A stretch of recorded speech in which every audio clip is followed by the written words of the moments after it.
Good morning. I've already had my coffee. What I wanted to do this morning, I'm crocheting a baby sweater for a friend of mine. But I wanted to tell you a little bit about me. I have Parkinson's, and I am an early onset, and I've been diagnosed for about a year. And I've gone through several different medications, and I'd like to describe to you the dystonia that I have. It's not just tremors. That's what I always thought. Parkinson's was tremors, but it's not just tremors. There's so much more in it. It's systemic. It affects the entire body. And I'd like to share with you a little bit about that and how I've become friends with it. I figured if it's here to stay, I may as well make friends with it so that my days are brighter. And on good days, I feel happy, and on bad days, I understand that it's just something I have to live with. So when my Parkinson's started, not my Parkinson's, but when the symptoms started, I would go to lay down to take a nap. And when I would lay down to take a nap, my teeth started chattering. They always chatter if I just relax, or lip quivers.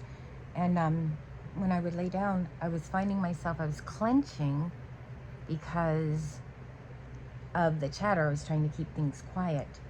And it took me a couple of months to realize, why is this going on? Why is it every time I lay down that my teeth start wanting to chatter?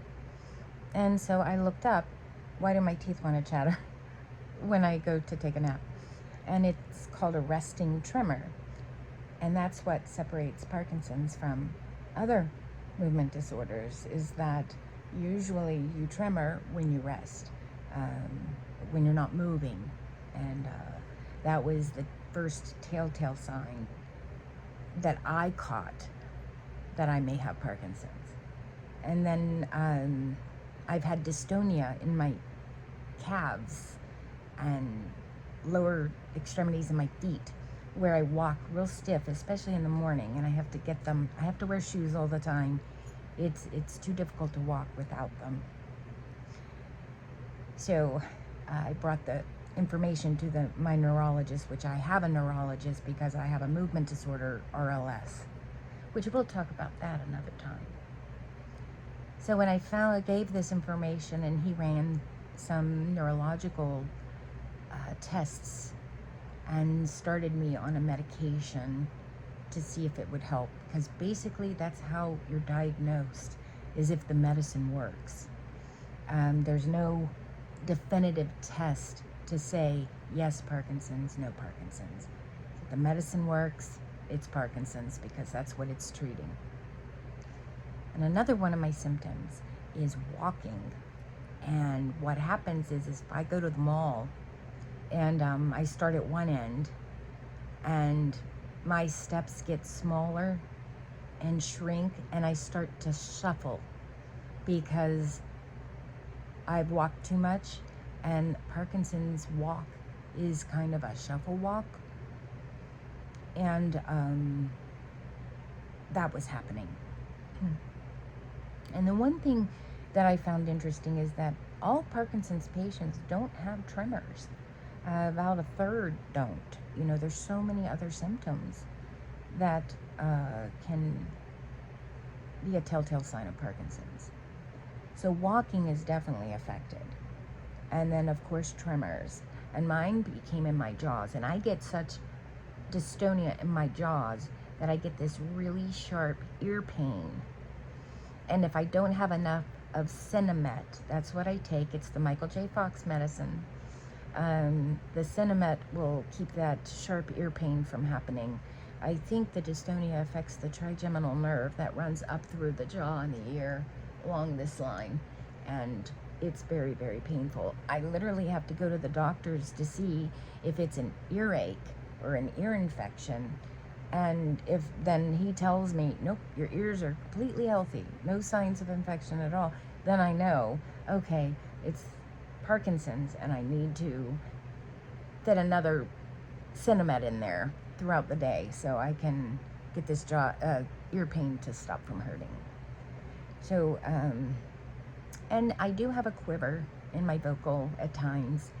You can have internal tremors, which is where you feel like, that was something I had a long time ago because I'm hypoglycemic.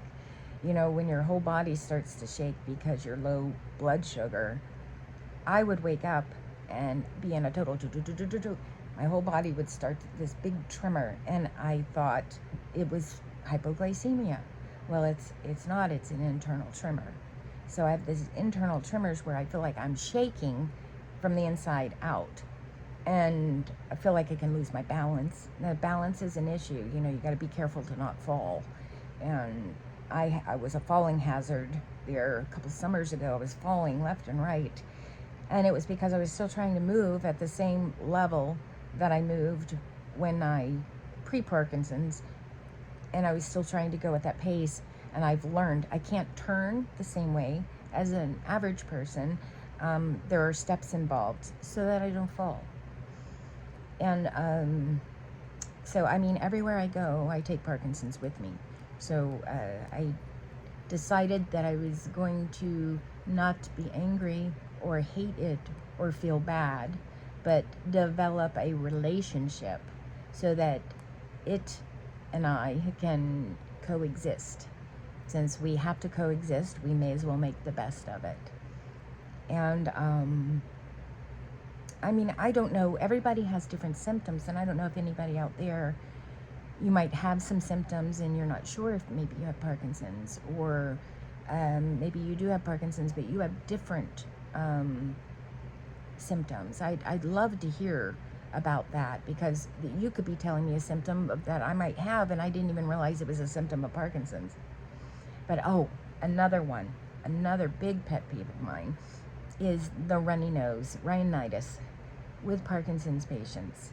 Our noses, not all, but the nose runs constantly. In fact, I used to say, I'm telling you, I'm leaking amniotic fluid, or spinal fluid. I'm leaking, sorry, I've been watching labor vlogs because birth vlogs because my daughter's pregnant.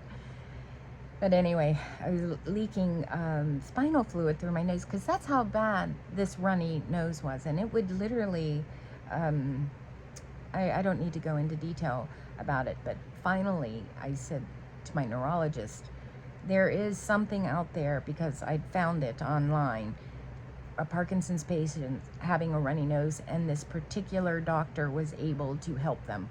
He was able to get me that prescription, and I use it in the morning, and about 80% of it is gone, and I'm able to function without having this constant running. I'm constantly, it's constant. It's embarrassing, and you can't eat around people, because food in itself can make the average person nose run, you know, from the aromas, and the senses get going. And I couldn't eat because I didn't want to make someone lose their appetite. So there is a great nasal spray out there, and I would definitely recommend that. I've got to get the name of it. In fact, let's go get the name of it, just in case somebody is watching and they have that problem and they want to know what the medication is. Okay. It is ipratropium bromide. Ipratropium bromide. And this is what it looks like. Let me see if I can get it close in there. I don't know if I can get it to not be blurry. ipratropium bromide, bromide. And it's a 0.03% solution. 2 squirts in each nose, and it's gone. About 80%. Because if it's cold weather, you know, everybody gets that. That's going to be affected. So anyway, I just wanted to share a little bit about me and what I go through, and I will do a day in the life and situations that I get put in where there are challenges, and how I work through them. And maybe you might have a couple tools that you can offer me and to help me through living with this. So, well, that's my 2 cents for the day. I hope you have a lovely day. God bless. I'll talk to you soon.